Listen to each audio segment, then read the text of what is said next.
Hey, everybody, it is Blonde Blitz time. Let's go.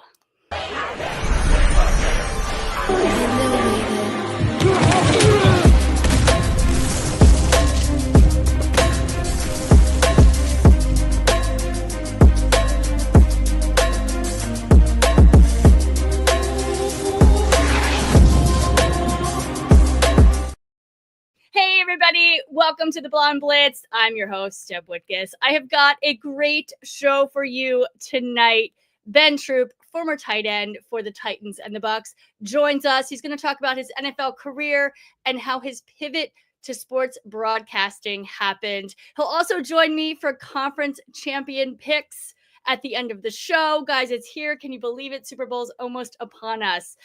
For the rest of the show, my good friend Frank Nicotero from Punchlines with Frank Nicotero at the South Point Casino in Vegas joins me for hot takes from last weekend divisional.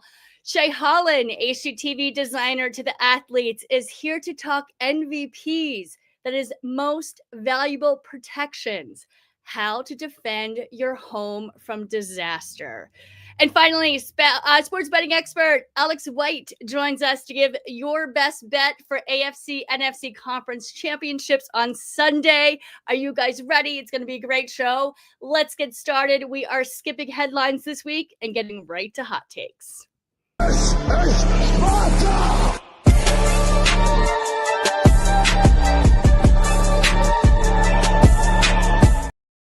All right, guys, coming to us live from the South Point Casino in Las Vegas, the one, the only, Frank Nicotero. What's happening? First of all, thank you, Deb, for having me. I do want to say I've known you longer than Alex White, and somehow she's in the intro video, and I'm not. We love Alex, and we love you too, though. She's blonde, though, so I get it. It's fine. If it's Alex, I'm fine with it. Whatever. You can tell your hair blonde too. There we go. I'll work it. If I do that, if I do that, do I get in the pre-roll? I mean, I could talk to some people. Okay. All right. We have it on tape. All right, Frank, are you ready to talk some divisional weekend football from last week? Absolutely. Some crazy stuff. Okay, let's start off with the Chiefs versus the Texans. Chiefs won 23-14. There was some controversial officiating going on there. Some people say, favoring Patrick Mahomes, of course. I know you saw it. What did you think? Well, first of all, I want to say that being in Las Vegas and doing my show live from the South Point, right inside the sports book, I have to address first the safety that they took to end the game, which the reaction in some of the sports book, I've seen videos. Yeah, it's very strange. They don't want to give him the ball. Anyway, that changed the number in a lot of bets for people. So I gave out the Chiefs. I gave out the Texans plus 9.5.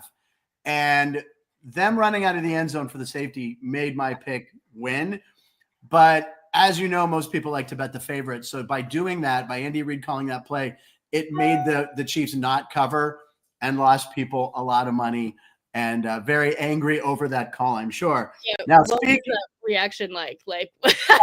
I saw one video someone posted. Just there were all these Chiefs fans. They're standing up like, okay, bring on most likely Buffalo, whatever, Baltimore. Yeah. And just the sheer horror in their face when they ran that play. But look, they get calls. I mean, I don't think there's any, Patrick Mahomes is so good and so smart that when he does get close to the fat white sideline, he is slowing up a little and baiting someone to hit him.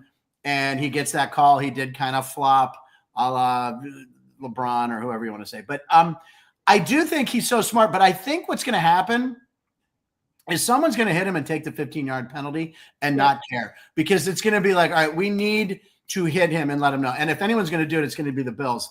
The most amazing stat to me is Josh Allen is 4-0 against Patrick Mahomes in the regular season, 0-3 in the postseason. So I think this is the year that Buffalo does win this game.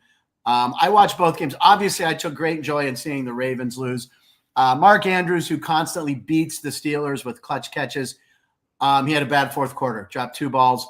It doesn't justify all the things that are going on social media for him and his girlfriend, death threats, stuff like that. Right. The Bills Mafia, who are amazing, have established a GoFundMe for his charity of choice, We talked about it today. We had a graphic that said 10,000. I know it's already over 30,000, but those are my takeaways from those games. I mean, they get calls, and we'll see how it goes this weekend. I think it's more under a microscope than ever for this game. So I don't see if we're going to have any roughing the Patrick calls and not roughing the passer, but I like to call roughing the Patrick. So we'll see. Did you come up with that? Wait, did you come up with that? No, I can't take credit for that. My cousin even told me about it, but feel free to use it. He said he saw it somewhere. I'm like, roughing the Patrick. That is great. So fabulous. Credit. But I can't wait for the games this weekend for sure. Yeah, for sure. And, talking about fabulous, Travis Kelce had an outstanding performance, right? Caught 7 targets, 117 yards. Where was he all season? I think these guys, when they were about 7 or 8 and 9-0, they just went, let's just coast. Let's get the number 1 seed. It looks like we're, you know what I mean? And they had the extra week off. They had basically 3 weeks off, rest or rust. You never know. They'll be better. Christmas or something, right? What's that again? They haven't played since Christmas or something because because Carson Wentz played, they set all their starters that week after. Yeah, they didn't play since Christmas. Right. So against when they beat the Steelers, which I was sick for. The game made me sick, and I was also I had that flu that everyone had. But Travis Kelce's amazing. They turn it on when they need to. It's kind of like NBA teams or NHL teams who don't care. They just want to get into the show, into the playoffs. But the Chiefs need home field advantage, I think. Patrick Mahomes, 7 years as a starting quarterback, 7 years in the AFC Championship. So you got to beat the king. It's ridiculous. I do think it's the year the Bills win. I just think it's special. Something special about him this year. But if you look at head coaches, McDermott, Andy Reid, you got to give the edge to Reid. So they probably win, but I'm rooting desperately for the Bills. I want to see a team win the Super Bowl. I am wearing green for you. Thank you. I keep on going back and forth between the Bills and Kansas City. I always pick Bills, and they always let me down, and it's always KC. So I'm like, okay, this year do I go KC? I'm not sure. But a team I'm definitely not going for this coming week is the Commanders. Even though they had an amazing game against the Lions, it beat them 45-31. My mouth was literally dropped open this entire game. This upset, I don't think anyone saw this coming. What did you think of the game? I've been rooting for the Lions all year. When I was a kid, I had a football bike, and I didn't ask for a Steeler one. I asked for a Detroit Lions one because I liked the blue and silver. And it was these chrome, I don't remember what catalog it was out of, but it was an awesome bike. So I've always been a Lions fan. I feel bad for them never having won a Super Bowl. They won NFL championships. No one keeps track of those. But it's an easy team to like. They had all those injuries, and it caught up with them in this game. But just the play call by Dan Quinn, always going for it on fourth down, and doing it with an inexperienced rookie quarterback. The poise he showed, amazing. Look, my girlfriend Courtney grew up a Redskins fan. I'm allowed to say it. I'm grandfathered in because I'm old. Okay. I'm allowed to say it, but she's Native American. Her family, they took pride in that name. They want the name back. So she calls it the Redskins. First time in her lifetime that they've made it this far. The last time was the year she was born. So look, they're an easy team to like, an easy team to root for. This game is going to be spectacular. I don't know what the weather's going to be like, but I know the field's going to be hot. Yeah. I'm a little scared, to be honest. Look, I mean, a division rival, they know each other, the familiarity. That's probably the last team you want to play right now as a Philly Eagle fan. So I expect a much better game. No, I can't even say. Both games are going to be epic, and I can't wait. Of course. Yeah. Well, let's talk about the Eagles game last week versus the Rams. I was there. They're calling it the Snow Bowl. It was insane. I literally had icicles from my we saw them. I know. Here's actually some clips from the game. Oh. Fly, Eagles, fly, on the road to victory. Fly, Eagles, fly, score a touchdown, 1, 2, 3. Hit 'em low, hit 'em high, and watch our Eagles fly. Fly, Eagles, fly, on the road to victory. E-A-G-L-E-S, Eagles! We showed those pictures when you were on my show the other day. And I just have to say that song, they spelled the name right at the end, unlike the mayor of Philadelphia. Have you seen the clip? No. Oh my gosh. Deb, we led with it on my show today. She goes, let's do it. EGLAE. She spelled Eagles wrong. I don't know what it says about the Philadelphia Public School. Oh, yeah. That's just Google Philadelphia Mayor. So to hear them sing it properly is good.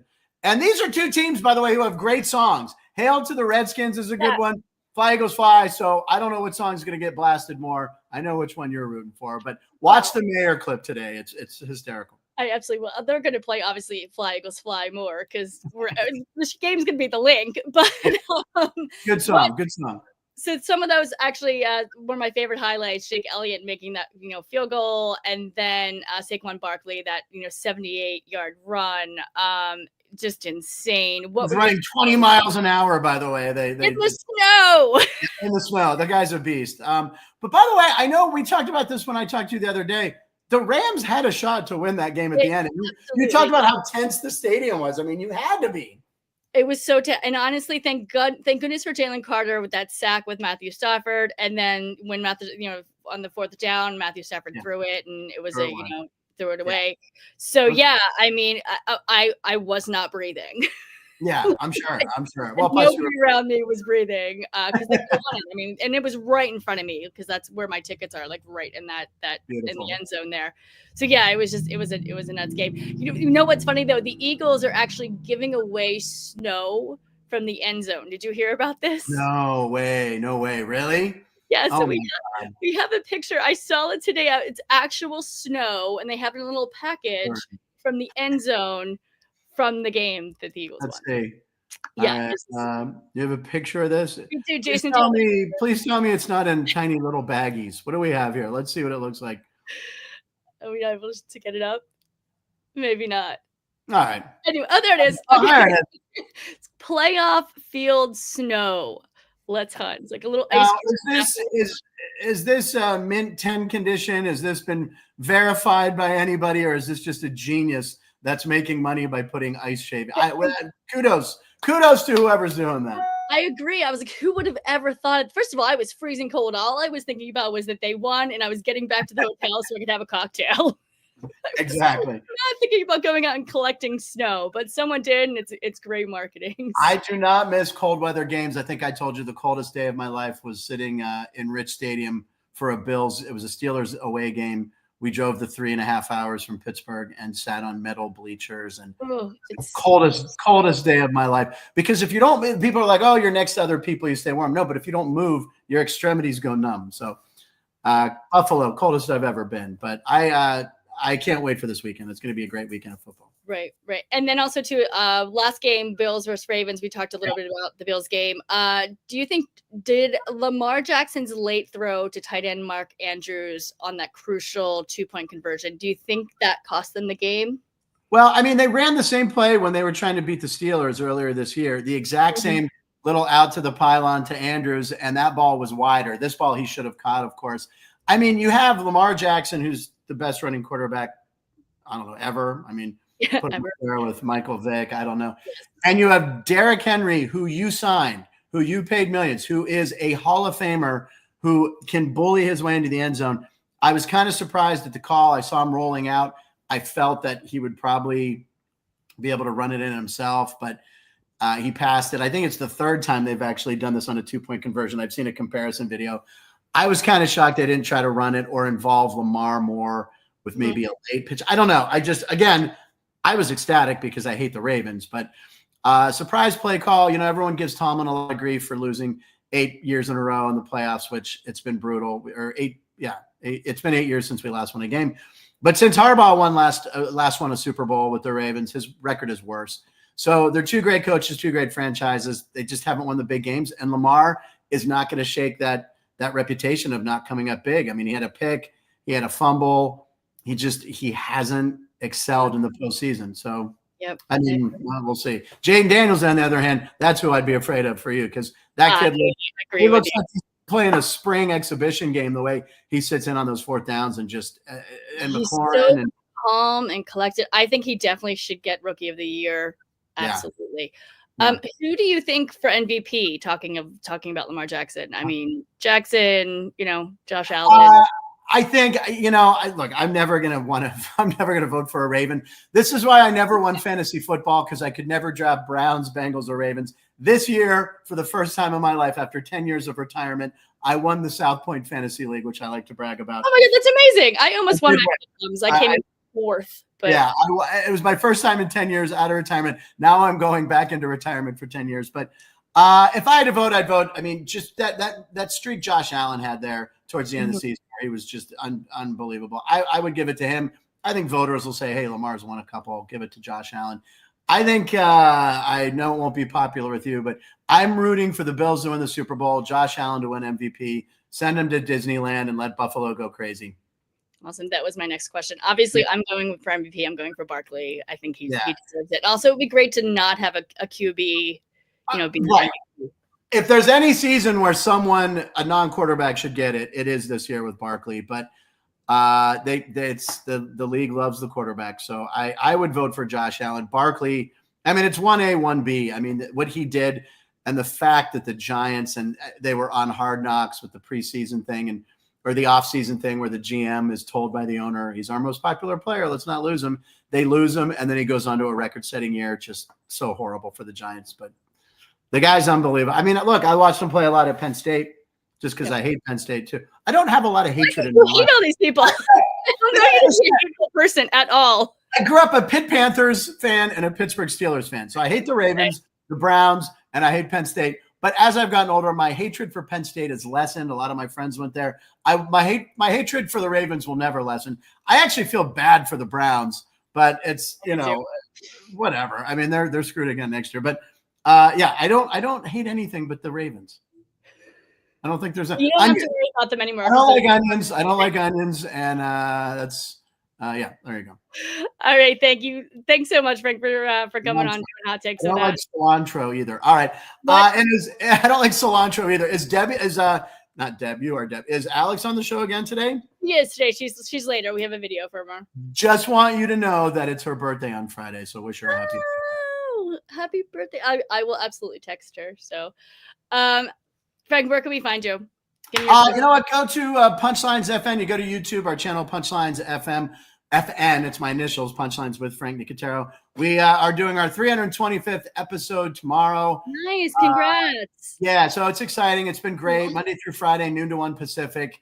Gambling advice, comedy, viral videos. I'm having a blast doing the show. All social media at Frank Nicotero. Yeah, and you're always great. And as you saw, my girlfriend popped in to say, Gab, you were great. Yeah. So you're always great on the show. And anytime I can help you out, call me. I'm there. Awesome. And I would love to do some Super Bowl coverage for you guys too. Oh my God. You're going to New Orleans. I'm going. I'm there. I'm there for the entire week. I'm there from media opening day to Super Bowl, after Super Bowl. So awesome. Excellent. That's fantastic. Yeah. Right, we'll see you soon. Thank you. Thank you guys. All right, guys. Next is Shay Holland, HGTV designer to the athletes. She's going to talk MVP, most valuable protections. She's going to give steps to safeguard you and your home from disaster, including several things you can do before Super Bowl.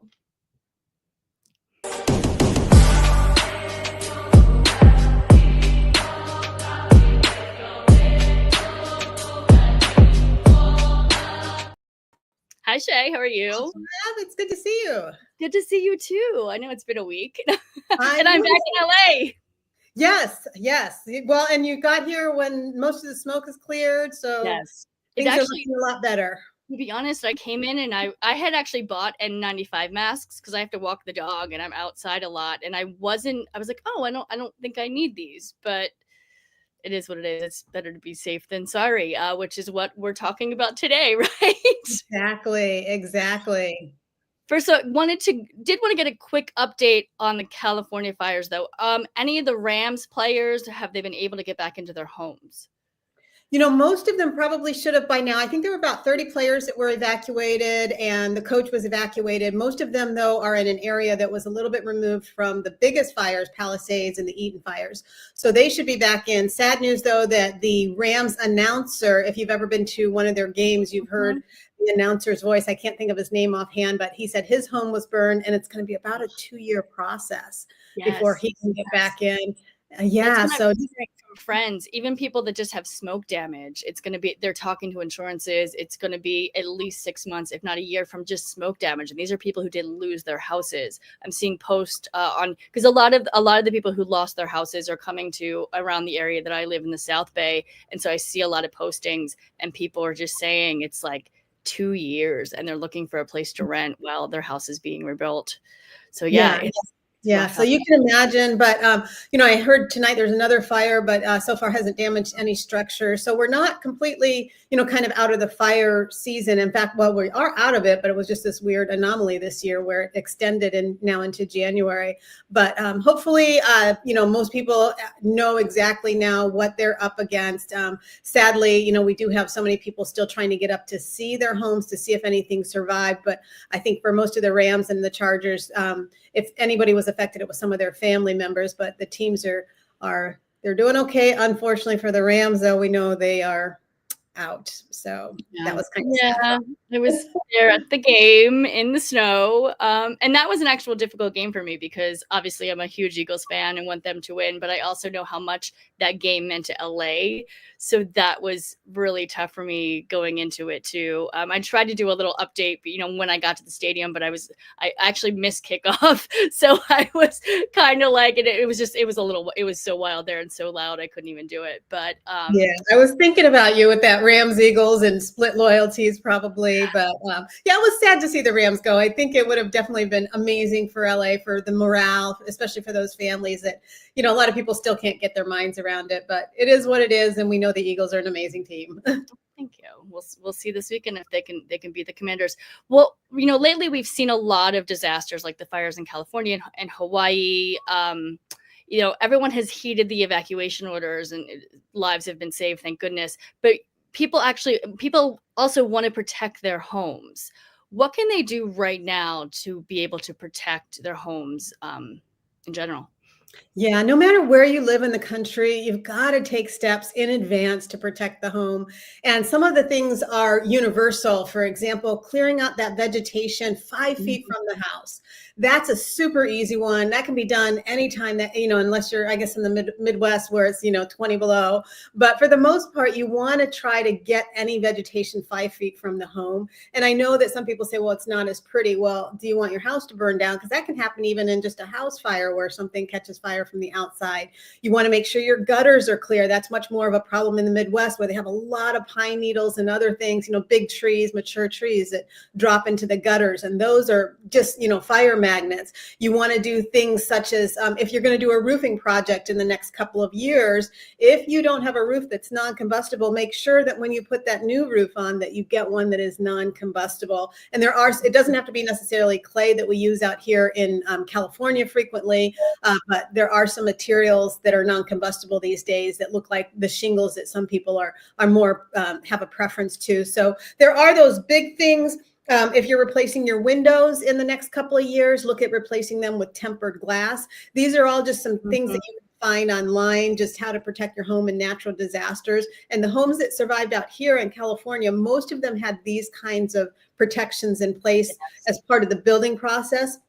But a lot of people don't. But as you're replacing things over the years, I would definitely just recommend doing research. And when you're ready to do some of the bigger things, think about, okay, if I'm, you know, instead of maybe having the house painted, what would be the cost to have it redone in stucco, for example, something that's not fire resistant. And so, yeah, I think just thinking big picture, whether you live in hurricane country. I was talking to my mom the other day and she said, well, we don't really have these fires out here. I don't have to worry. I'm like, yeah, but you're in Tornado Alley. Yes, so, they are. Yes. Yeah. So no matter where you live in the country, it's universal that something could happen at any time. And you want to make sure that you're protecting your home in advance. Yeah. And I was shocked because there was one house, and I remember watching the news, there was one house in one area that everything was burned and the one house was still standing. And it was because they had a fireproof roof and they had the windows, the tempered glass that you were talking about. And they said that in the news, and it was just the wildest, you know, scene and vision in front of me. Cause I was like, oh my God, that one house is standing. Yeah. like, how did they do that? Yeah. But also people that survive, some of them are saying, you know, they have, you know, not sure because they can't, there's still no utilities. So they still can't move in just because their house is standing. It still may be quite a bit of a loss to them. But yes, they did take the steps. And again, some of these things are just disasters. Like in your neighborhood, there might be a fire. In my neighborhood, not too long ago, we had a house fire and 3 houses burned because they are so close together here, but also they had not necessarily taken some of these steps. So it doesn't have to be this major disaster that you're protecting your home from. This will work for, just really anything. A hard rain. We've had a lot of homes that were damaged that didn't have good roofs on them. And heavy rain. So yeah, anything that you can think of to protect your home and do your research on. And a lot of fire departments will offer to come and do free assessments of your home as well. And I think those are so worth it if you can find someone to do that. I agree with that. I know some of the people in Pacific Palisades had their own fire department. I know not everybody can do that. They paid for a private fire company to come out and save their houses. But I also saw a lot of people with their hoses trying to protect their houses. Is that something they should do as well? I would say absolutely not, just because you're putting your own life in danger. Yes, the natural inclination is to want to do whatever you can to save your house, but your life is not worth it. And so what you can do if you have the money, these things are pretty expensive, but they have also these days sprinkler systems that go on top of the roof and some that go just around the perimeter of the home. And those are what they are using now to try to get, water on the house. But yeah, nothing is worth somebody's life, I don't think. But I understand, just when you've poured your life into something and it's been in the family generation after generation, it is very hard to just say, okay, well, I'm just going to go and let it be destroyed. Is there any other non-home related things that you can do for people to be prepared? Definitely. And one that I recommend is making sure you know your evacuation route. And the reason I bring that one up is because I just assumed my evacuation route from, my area, from my home, when we were under evacuation warning, I assumed it was down the main street. And that's where I would have headed. And the reason it's so important to know your evacuation route is that they turn all of the traffic going the same way. So there's more flow. That's where you're going to find the police officers directing people. That's where you're going to find assistance if you need it. If somebody's having a heart attack in your car because they're panicking or something. My evacuation route was completely the opposite direction of what I expected. So I was super shocked. Wow. Yeah. So that's why I'm like, people need to look up online. I don't have their website, I'm sorry, in front of me, but for different areas. And you can probably just Google what is my evacuation route and put in your zip code, and it'll give you a map of what your evacuation route is. And that was really important because I might have been heading somewhere where, I needed help or something, and there's not going to be any help down that street because it was the wrong area to evacuate. So that's a really important one. In California and other places, we're also much more used to having a go bag ready. If you do not have a go bag, now is the time to do it. I don't care where you live. If you say there's no disasters, you just never know what might happen. Or to refresh that go bag with, and then again, you can find. Yeah, I have 4, by the way. I have 4. I have 4 bags in my house. I have fire blankets in each room. I literally have a bag in each room of my house for an evacuation. That is so good. I have 3, I will say. One that's really small in case it's just like go. One that's a suitcase in case I have, it's go, but I can get somewhere. And then one in case I'm out, because I'm a former journalist, still am a journalist. We would sometimes get a story and you may not be able to get back home for days if you're covering a massive story. So I still to this day carry a smaller go bag, no matter where I'm going, just about, whether I'm, going to a meeting or something. People laugh at me because I don't carry a purse. I still carry a backpack, and it's got, and the toothbrush and those kinds of things in it. So those are some simple things. And then finally, to set up a family, well, not finally, but I know we're running out of time, set up a family communication plan. And the reason I say that, and in advance, do that today, especially if you've got kids, because when we had this recent disaster here, I was without cell or Wi-Fi for a couple of days, meaning I could not reach anybody. So if I have family that I'm trying to find out where the heck are they, oh my gosh, that would be the heart attack inducing thing. And so having that meetup place, tell your kids, maybe write it in their notebooks or in their own little cell phones or whatever you've given them. So they know, that if they're at school, their teachers know where to take them or whatever it is. But I found communication was so difficult. And that was actually the most scary thing to me. Once, everybody was safe, was not being able to communicate with anybody. Oh, that's so scary. All right, Shay, well, thank you so much for coming on tonight. Where can our audience find you? I am at Shay Holland Official is the easiest place to find me, usually over on Instagram. I've been doing some posting. Awesome. All right. And you keep safe out there. The fires are still going on. So I want you to definitely keep safe. Yes. Thank you so much, Deb, and congrats to your Eagles. Thank you. All right. We'll see you soon. All right, guys, it's time for the conference games. Let's go to Alex White coming to us from South Point Casino for your best bet for AFC and NFC championship.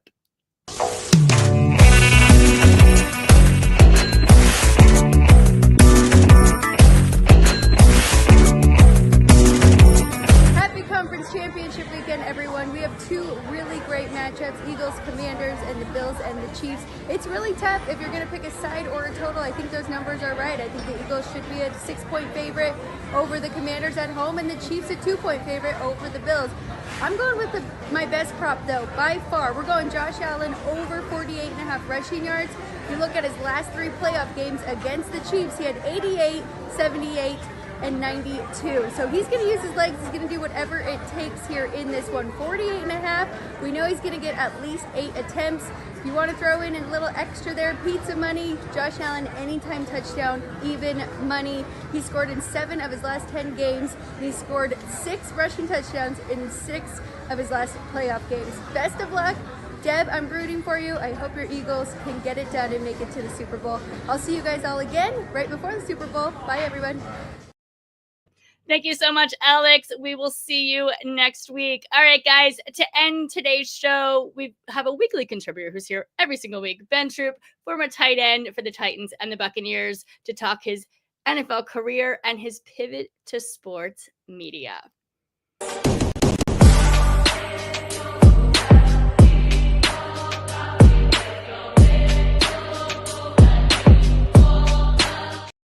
Hey, Ben, how are you? How you doing, Deb, man? Praying for you over here, man. I know I keep seeing about these fires, man. So definitely keeping you guys in my prayers, no doubt. Yeah, I'm lucky. I'm about 20 miles away.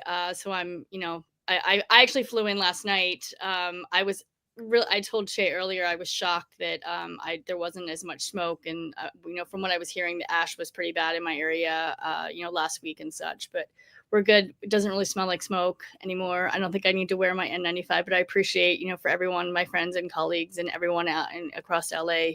We definitely appreciate the prayers and the positive thinking. What did you think of last week's games? Saquon is a mutant. Him and Jalen Carter. The fact that, Yep. I mean, when everybody wants to make it about Josh Allen and Lamar Jackson and the 2-point conversion that wasn't when it comes to Mark Andrews.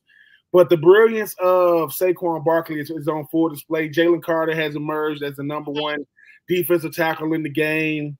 It wasn't that they would have not won that game. Of course. I mean, give Matthew Stafford a lot of credit for what he means, not just to the Rams, but to the quarterback position. I think that Lamar Jackson showed who he is in the last drive of the game. Came up, and I like the fact that he protected Mark Andrews in the post-game press conference. Josh Allen is kind of playing. He's saying, "Look, I'm not going to give you these heroics. I'm going to do what I need to do to win the game, and I'm going to get out the way. I don't care about 300 yards passing. I'm going to have, less than 100 yards rushing, 2 touchdowns, and we're going to get the big win." And Kansas City is still proving that no matter who you are, no matter where you are, you got to come through me to get to the super duper. And there's a young man in Washington by the name of Jaden Daniels. He is not, in my opinion, the greatest quarterback the greatest rookie quarterback. He is the greatest rookie quarterback we've ever seen, regardless of what happens. Skills, and he's playing my Eagles. Yeah. Great week though. Great week.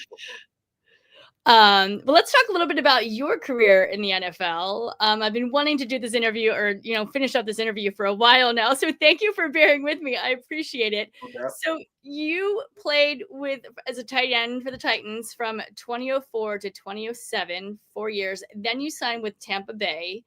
So you played 5 years total in the NFL. Give me your top 2 moments that the NFL brought you. Oh man, top 2 moments. Top moment, I want to say, in the National Football League was catching a touchdown pass from Steve McNair. I mean, may he rest in peace. Because, I mean, I obviously grew up a fan of Steve McNair. My second top Tell moment. me about that. How cool He was the greatest. I mean, Mac 9, we called him Mac. Mac 9, we coming from Alcorn State and being the 3rd overall pick, drafted by the Houston Oilers. You go to an HBCU and you're the 3rd overall pick. He was, to say that Mac was the greatest is the understatement. Who he was as a human being was just as superior who he was as a football player, co-MVP of the National Football League. Mac, you up there in heaven. So, yes, I stole your Pro Bowl, visor. I stole it out. Now, everybody was stealing stuff out of his locker, Deb. I'm not telling on nobody. Wait. Rewind. So at the end of the season, everybody got to clear their lockers out. You clear your lockers out. So Mac doesn't clear his locker. Like, he's not going to come in and clear his locker out. So I waited. So after my rookie year, I waited. I'm like, I want some of Mac cleats, or I'm taking stuff he has a plethora of. So we had this big bin. How many pairs did he have? Hold on. So he had a bunch of cleats, he had a bunch of stuff in your locker, just a bunch of little miscellaneous, nothing crazy. So okay. I'm like, give me a picture of it. so we have like what you sit on. We have like a little storage area right there. You lift it up and you can put a bunch of stuff in there, cleats, whatever you need, gloves. Well, he didn't wear gloves because he's a quarterback. So I waited. I said, well, dude, I don't want to seem like a crazy person going to get Mac stuff. Mac, I didn't steal it. I stole it. I took it. I did. There's no way to try to make it right. Did he ever call you out on it, or no? This is how cool Mac is. This is how cool Mac is. To this day, Mac would have never. He didn't know. So guys was pulling out stuff, and I look and I said, oh, now I got it from. When I say our storage space, that's the stuff that we just store. It's nothing that we need. Now the stuff that's actually in his locker, I didn't touch it. Got it. I see guys pulling out cleats and different stuff. And I said, oh, shoot, there go his Pro Bowl beanie. His Pro Bowl visor. Okay. Now, listen, now here's the thing. To this day, you know what I regret the most, Deb? I never got him to sign it. I never asked him, because if I asked him to sign it, he's going to know I took it. If he's watching. You know what I'm saying? But at the same time, my second greatest moment in the National Football League, to me, was there's something about getting introduced. Like you're a starter now. And Aaron Kenny, Aaron Kenny, that's the homie. Aaron Kenny played tight end 5 years before I got to Florida. Then and he got drafted by the Titans in the second round. I got drafted by the Titans, and he was like my big brother. He helped me. I wouldn't have had 1 year, let alone 5. And yes, I could have played a lot longer than 5 years. When I got drafted, all I said was I want to be the first guy drafted from the team I came from. I was the first guy drafted from Florida in 2004. Okay. I wanted to be the first guy drafted to the team I went to. I was a second round pick, but I was the first pick of the team. I was the first of 4. We had 14 picks that year, so I was first of 14. And I wanted to walk away, on my own terms. So after my 5th year, I had to try out for the Arizona Cardinals when Ken Wisenhunt was the head coach.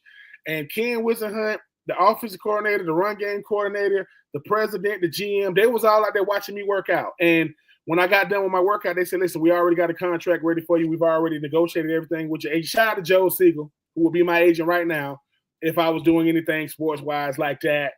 And because I knew that the game had not passed me by, I moved on.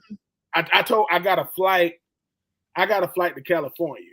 And they thought, and for me, that's the greatest feeling. The NFL is going to it's going to pass us all by. Father Time is undefeated. But the fact that I had my, quote, Tiki Barber moment to where I've never been considered the best tight end in football, never even in the conversations of the Tony Gonzalez's or the Antonio Gates or the Jason Wittens, but that wasn't my goal. My goal was to be able to be a key contributor on my team, not make it about me, and I did that. So for me, the NFL, served, I was able to do so many things because at the end of the day, I'm from Georgia, went to college in Florida, got drafted by Tennessee. And I never really I had to leave the South one time. When I went to the then Oakland Raiders, that was the culture shock because I had never really been to California. Now I got to live here. So I got to see Oakland and San Jose and, San Francisco. So I've had some unique travel. Well, that was my next question. Like, if you didn't play football, what in your life wouldn't have happened? Woo, man. Wow. If I wouldn't have played football, I would have definitely done something. I don't want to say I would have did the coaching route because I think coaching is like playing. It has to be a passion of yours. But I definitely would have been doing some level of sports media. But I will say this, Deb, I wouldn't have done it on my own. I would have had to be introduced to it because I wouldn't know a route to go. I didn't go to journalism school, so I didn't know about job shadowing somebody at a radio station. I couldn't tell you who the radio station was, but when I was in the NFL, I had a radio show myself and Aaron Kenny. It was called Hang Tight with Aaron Kenny and Ben True. But I didn't really. It sounds like time. Trust his ways. I mean, he's a punter, so that makes sense. Hang time. Yeah. That but it was. If I wouldn't have been in the NFL, I don't know what I would have done. It would have been legal. No doubt. But I will say this. I got a chance to play in the National Football League so I can see what the business is, so I can meet these coaches. I got coached by John Gruden, Lane Kiffin, Money Kiffin. So I didn't get coached by Money Kiffin because he's a defensive coordinator. But I went from Tampa with Lane Kiffin as a D coordinator and John Gruden as head coach to Money Kiffin as a defensive coordinator to Lane Kiffin with the Raiders. So, and I got to meet Al Davis, man. You know what I'm saying? It's stuff.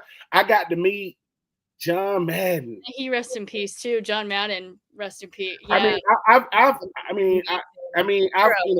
called a touchdown pass against Troy Polamalu and Brian Dawkins. It's like I completely leaped my rookie year on Christmas Day. I caught one pass right before halftime, and I completely leaped over Champ Bailey. He hated me for doing that. But no, I've had some great memories. I got a chance to play in the playoffs against the then San Diego Chargers with LaDainian freaking Tomlinson. You know what I'm saying? So I played against Ray. I played against Deion Sanders when he was with the Baltimore Ravens, and he gave me his cleats. So his game worn cleats. Someone actually gave them to you this time. Huh? He actually gave them to you. You didn't. Well, no. I'm sorry. Shout out to my agent again, Joe Siegel. He reached out to Deion.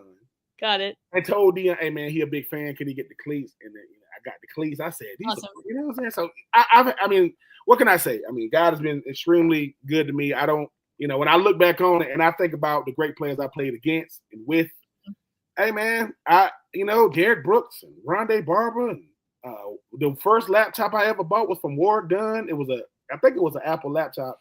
But here's the thing though, Deb. I didn't know anything about laptops, right? Nothing. But Ward Dunn was his locker was right next to mine. Warwick, I love you. Do you know Warwick? I thought it was brand new. Warwick took his laptop, he put it back in the packaging, and he sold it to me for $2,000. And I bought it. No. That's a lot of money. Well, here's the thing, right? I mean, it's a lot of money then. Like now. Well, it was. Well, Warwick freaking Dunn. Yeah. If you haven't ever read or had a chance to look at Warwick Dunn's story, it's one of the greatest stories. So, and I got a chance to know Warwick really, really like quiet guy, but Warwick, just like with Steve McNair, I didn't get it signed. And Warwick, you hustle me. No. You hustle me, but I love you. It's all good. It's all good. Well, I want to go back to the radio show that you had when you were still playing. Yeah. So did that help you transition? And when you retired, did that help you transition? No. The reason why it didn't help me transition because I had a homie, man. He was like the host of the show, and me and EK kind of like answer questions. We didn't bring in and out of breaks or anything. Okay. No, what got me into radio was a guy by the name of BJ Bennett. He was doing sports talk radio in Brunswick, Georgia. He reached out to me in like 2009, and I think I answered the email in 2010. It was bad. Thank God this man is patient. But when I went to Brunswick, I drove up. I'm living in Tampa, and I drove up. And the way it got introduced to me, because I'm looking at BJ. BJ's an everyday guy, married, 2 kids, just an everyday guy. But when that on air button came on, he did this thing with his voice. Mm-hmm. He did it so much that he can't hear it. And we became really our, like, broadcast. Oh man, when I do reads. Yeah, but because of BJ, a lot of things got put to rest. Like when you transition from football, you want to be respected in your new profession. So I wanted people to respect me in this profession. And how it happened was I'm working for ESPN Radio, ESPN Coastal. So we had Savannah, Georgia. We had St. Simon Island, Jekyll Island, and Waycross, and Hilton Head. We had all these major cities on the coast of Georgia and South Carolina. We go to SEC Media Days. Mhm. I might have told a little white lie. I might have Fun. told a little fib. So BJ and them asked me, did I come there as a player? And I'm like, oh yeah. Yeah, I've been there as a player. I didn't go. I wasn't one of the guys that got to go as a Okay. player. But when I go there as a media personality, I'm on the radio, I'm a media personality. Yep.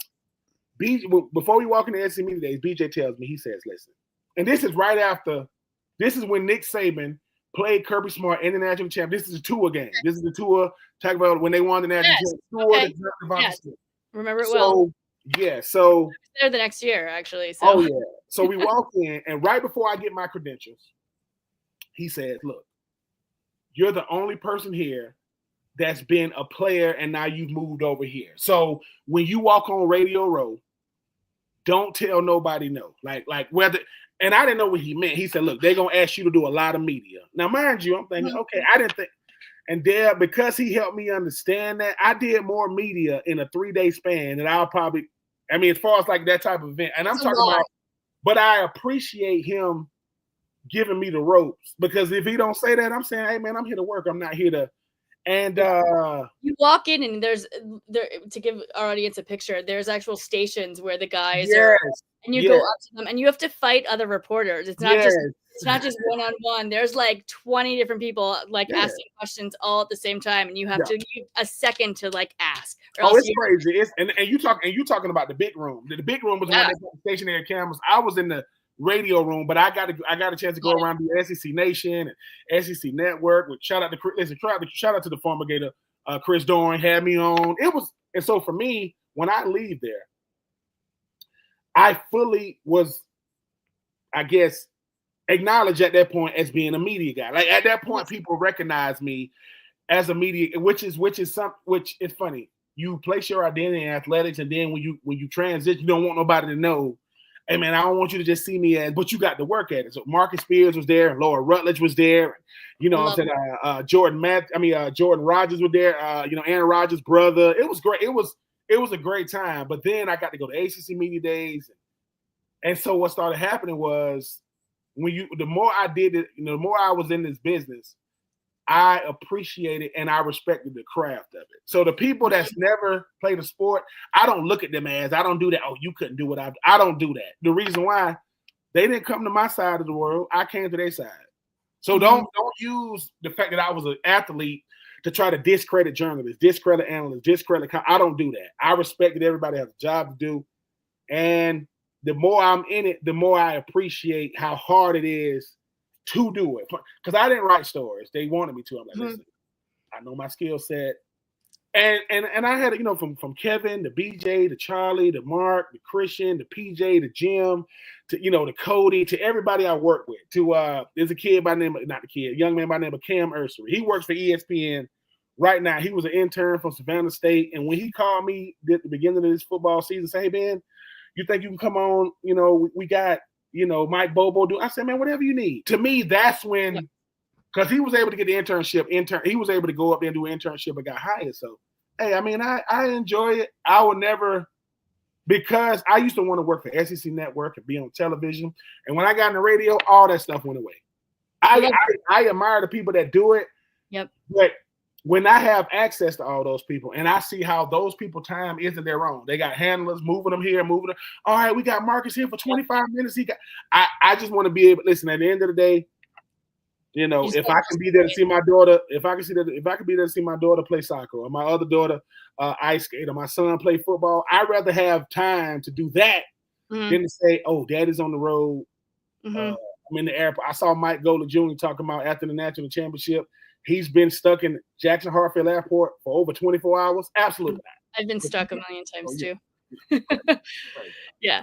Well, talking about your kids, any advice that you have to any young kids that are listening out there, just starting in football or have aspirations to be in sports media? What's your best piece of advice?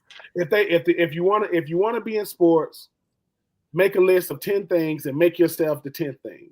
So make a list of 10 things and make yourself the 10th. Put 9 things in front of you, and which means in order to get to you, you got to satisfy the first 9.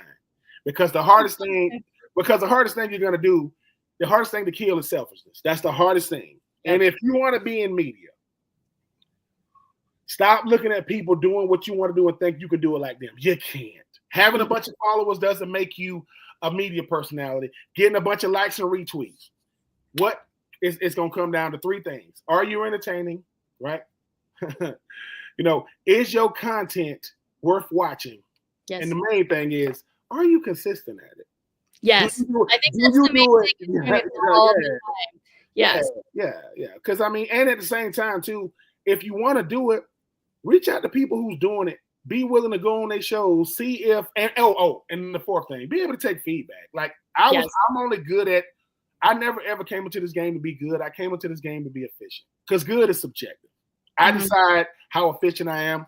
And there are people like yourself, you and the commissioner, y'all don't understand. Y'all are the ones that y'all are the validators. The only people that's gonna validate me is people that do what I do. It's not gonna it can't be people that watch me.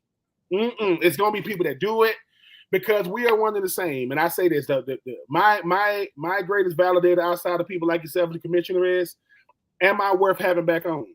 If you have me back on over, I'm bringing a certain level of quality to your show. I'm never gonna bring down, the integrity of the show. I don't do sensationalized stuff. I don't do stuff to try to get clicks. I respect you.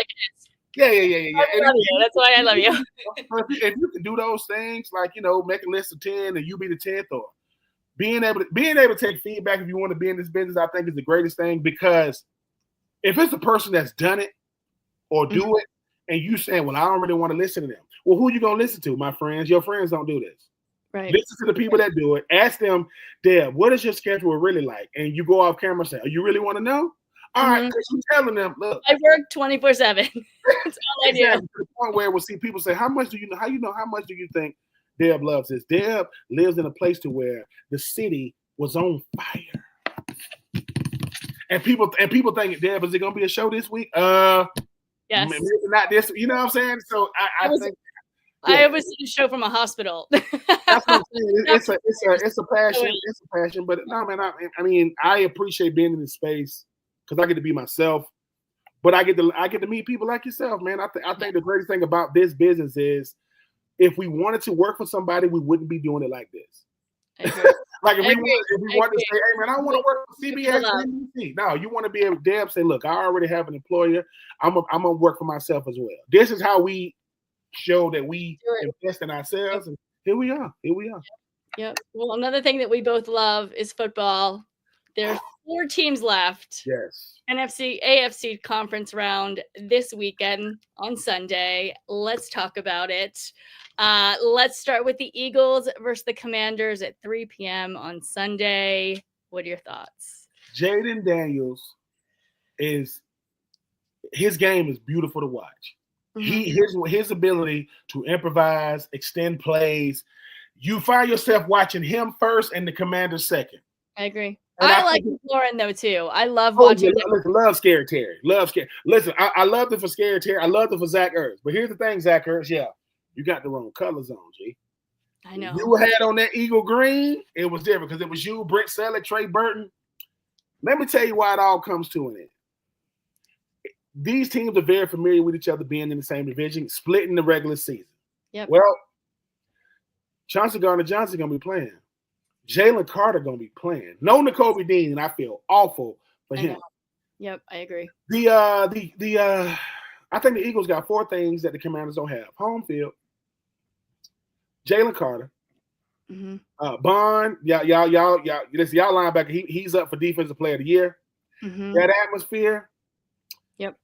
Saquon. And it was pretty cool to be there at the game. Saquon Barkley. I saw the video when Saquon Barkley said, when his daughter said, hey, Daddy, we going to the Eagles? Yeah, he said, are we going to win now? Absolutely, baby. Absolutely, we going to win.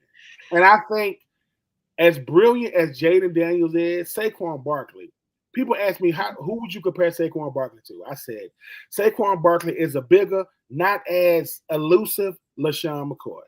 He's bigger than LaShawn, not as elusive. Nobody is as elusive as LaShawn McCoy is like a point guard. He want to break you down open field.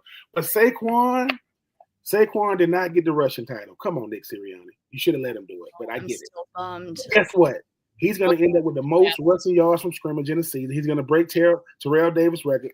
I think the Philadelphia Eagles, I think it's going to be a good game, but I just think the culture, the team, the atmosphere, the magnitude. Jalen Hurts gonna look at Jaden Daniels and say, "Man, I love you, right? But I'm not losing today. So I love you, Jaden. Love what you mean to the position and what you're doing. But young man, you're gonna have to earn your stripes like I had to earn mine. I got them Eagles. I got it. Give me. I think it's gonna be like 28.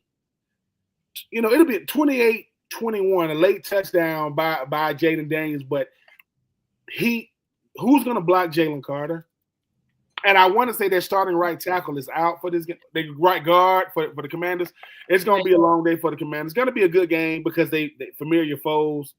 But the Commanders beat the Eagles. I mean, they're split on the series. So well. Listen, this is for all the marbles. Nick Sirianni, Dan Quinn, Jaden Daniels, Jalen Hurts, Saquon Barkley, Eckler. It's gonna be. You got Dallas. You got Zach Ertz. Is it gonna be weird for Zach Ertz coming back in this condition? Exactly. It absolutely is. But I got the Eagles. I got the Eagles. I got a good game, but I got the Eagles moving on to the Super Duper Bowl. And so do I. I mean, obviously. So the Eagles are taking their 8th trip to the NFC Championship in over 24 years. The Patriots have been to more. So obviously, we're Barkley and McLaurin, NFC East rivals. Like I just said, the series is split. I'm going Barkley, Hurts, and the gang. I mean, if I could not, I'm literally like I bleed green. There it is. But I don't think Jaden Daniels and the Commanders are going to make it easy for them at all. No. The Commanders are, this is the first NFC Championship game in 33 years, which is beyond crazy. Yeah. I'm worried about Hurts' knee. I was there. I am too. But I will say this. I like when people ask Jalen at the beginning of the week, you think you're going to play? Listen, what do you think? Yeah, I don't care what. And here's the thing, though. As well as they've been playing on offense, the passing game is not really been there. Listen, A.J. Brown, I'm going to say this. Mm-hmm. If you're looking for something to read on the sideline, there's this book called Uncommon Unfinished, The Ben Troop Story. Just go check it out. Go to Amazon or whatever. It'll be a great book. If you're going to read the book on the sideline, and tell your friends they need to read it as well. I think it's a great book if you're going to be reading on the sideline. Yeah. I think the Eagles are going to take this. The Eagles got it. The Eagles got it. And I mean, you basically went through everything. I do think it's going to be a tight game. Eagles are favored by 6. It's at the link. It'll be electric. I'm going Eagles. All right, let's do the AFC Bills versus Chiefs, 6:30 p.m. on Sunday. What are your thoughts? The Bills are going to have to do the unthinkable. The Bills are going to have to beat Kansas City twice. Mm-hmm. This is why I think the Bills can. This is why I think they will do it. I look for little indicators outside of football that have nothing to do with the game. I don't know what year it was. It was a year ago, maybe a couple of years ago. I saw Patrick Mahomes doing an interview with Josh Allen. I don't know if they was at the Pro Bowl. I don't know where they were. And the question was asked, what is your biggest fear, Josh Allen? So he was getting ready to answer, and Patrick Mahomes says his biggest fear was a coin toss. And Josh Allen was like, really? And to me, as a former player, nobody wants to feel as though there was a player you couldn't get past. And I know this is Josh Allen and the Bills versus the Kansas City. It's not him versus Mahomes. Right. But if you are Josh Allen, you saying to yourself, dude, as much as I want the regular season MVP, I want to play in the Super Bowl. Yeah. As great as I am, I gotta beat him. Because it's not that Kansas City and Patrick Mahomes are the validator, invalidator, event player team. But he goes, dude, when people ask me, man, who did you beat to get to the Super Bowl? Yeah, Patrick Mahomes. What? Because he's the standard right now. True. Kansas City is the standard as a team. Absolutely. And after Patrick Mahomes, but I still say with all that, I think that, Denver, you talk about Lamar and company with the Ravens, he's run the gauntlet. And if you are Sean McDermott, you're looking across, you see Andy Reid, you see, Travis Kelce, there go Taylor Swift, there go Caitlin Clark. Who knows who's going to be up in that booth? But I think Buffalo is built to beat Kansas City. So I got Buffalo doing the unthinkable. beating Kansas City in Kansas City. I don't know what the conditions going to be like, but it doesn't get colder in Kansas City than it gets in Buffalo. It does not. No way. There's no way. I say Josh Allen in that run game. He manufactures some drives, makes some big plays with his feet and his arm. The refs stay out of this. The refs just the stay refs. out of I'm worried about the refs. Stay out of it. I got Buffalo. Okay. Give me Buffalo, and because I think it's gonna be. I don't think it's gonna be high scoring, but I think it's. Give me Buffalo 20. Give me Buffalo 27. Kansas City 24. It's gonna be a nail biter. Yes, because Kansas City gonna both make. teams will, to be honest, I think they're the same scores. I think they'll both be very close. Buffalo. His name is Travis Kelce. He wears number 87. You got to slow him down. If you can slow him down, I think you got that. He just came out of I mean, he didn't have a great season, and all of a sudden he just tore up every record last week. Like, where did Travis Kelce just come from? Like, had a rebirth. I would love for the Bills to win. Like I say, I have picked them the last 5 years in a row to win in my brackets. They have let me down every single time. I'm not going to do it this year. I'm going to go with KC, and I'm going to be wrong.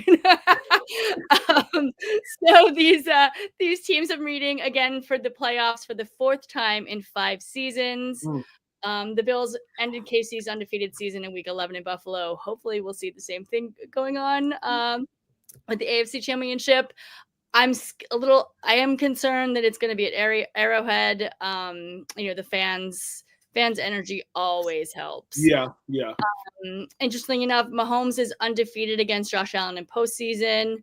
What else? But I mean, Mahomes just had a down year. I feel, he's looked for his standards and our standards of him. He's looked very, very, very pedestrian, very, very normal. But here's the thing about Patrick Mahomes. Patrick Mahomes has learned this. Regular season MVPs, I've already done it. Super Bowl MVPs, I've already done it. I've already led the league in touchdown passing yards. I just care about winning. So, Josh, if you want to get, to the Super Duper Bowl, you just got to come to Kansas City. You got to beat me, and you got to beat me for 4 quarters. You got to. And if Kansas City gets a lead, can Buffalo come back? And if Buffalo gets a lead, can they sustain it? Because the thing about Kansas City, they don't care how they win. They just want 2 wins. So you're Buffalo, put together your best game plan. And if you are Josh Allen, hey, man, you got to be Superman for 4 quarters. They're going to need you to, listen, deal with the scars. You get 2 weeks to get healthy. You got 2 weeks before the Super Bowl. And I think I hope it's one for the H's. I really, really do. I hope it's one. I think it's going to be good. Josh Allen is about as talented as a player you can get. I think he has. Listen, for people who don't understand how much of a running threat he is, he has 65. No, I think he has 67 or 65 career rushing touchdowns. 60. The record is 75 held by Cam Newton. He already has 65. So it's great. Josh Allen is him. So all right. Well, the Chiefs are favored by 1.5. Not by much. I think Buffalo has a better quarterback and better linebackers. I think the Chiefs have a better wide receiver core, better offensive line, better defensive line, and better secondary and special teams. I think KC is going to take it, but we'll see. I agree with you with the score. I think it's going to be like 20, 27, 24. I really do want the Bills to win. Anyway. Okay. All right, guys. Ben, thank you so much for tuning in. For joining us. Your show, No Winnings in the Fall, is next. Guys, make sure you stay tuned for that. Also, don't forget this show is sponsored by Underdog Fantasy. Go to Underdog Fantasy and use promo code BLONDE and we'll double your deposit up to $100. Guys, if you like today's show, hit subscribe. Follow us on all socials at the Blonde Blitz. We will see you next week. Keep praying for LA and go Birds.